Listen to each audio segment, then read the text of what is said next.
Hold on one second. Let me cheat.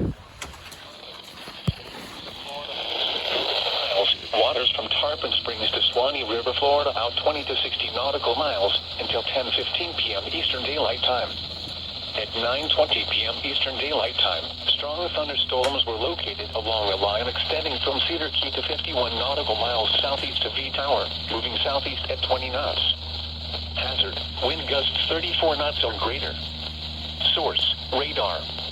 Impact: expect wind gusts in excess of 34 knots, suddenly high waves, frequent lightning, and heavy downpours. Make sure all on board are wearing life jackets. Locations impacted include Azello, Crystal River, Cedar Key, and Youngstown. Move to safe harbor immediately as gusty winds and high waves are expected.